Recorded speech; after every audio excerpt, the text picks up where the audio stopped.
Robert Baratheon had raised the banners of Storm's End, our ancestral castle, against the mad King Aerys. Jon Arryn of the Vale and Eddard Stark of the North stood with him, and Hoster Tully of the Riverlands would join.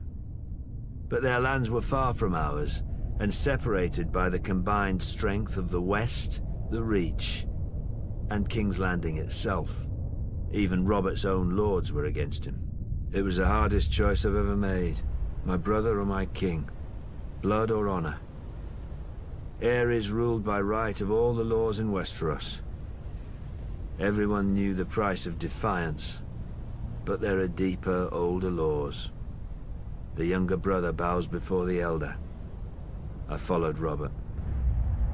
Early in the war, Mace Tyrell's indecisive victory at Ashford cut Robert off from Storm's End.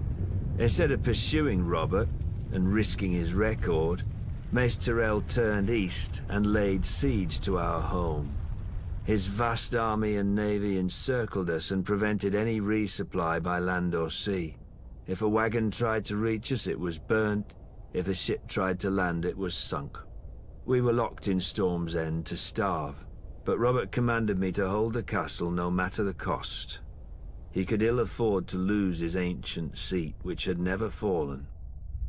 While Robert smashed Rhaegar on the Trident, my men ate the dogs, because the horses had already been devoured.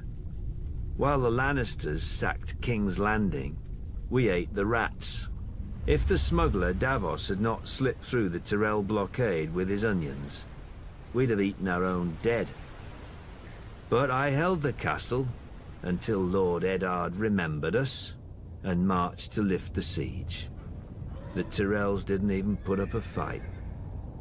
And Robert threw a feast to celebrate Lord Eddard's victory. I was sent to the Royal Island stronghold of Dragonstone to deal with Viserys and Daenerys, the last surviving Targaryen children. Before I arrived, however, they escaped across the narrow sea. Robert was furious. He stripped me of Storm's End and gave it to that prancing fool Renly, my younger brother. I could keep Dragonstone. Now Robert is dead, and a bastard pretender soils my throne while the realm fills with schemers and traitors. But the rightful king is coming for them all, and I will not stop until I have scoured this land clean of abomination. The Baratheons say, ours is the fury. I will show them. Fury burns.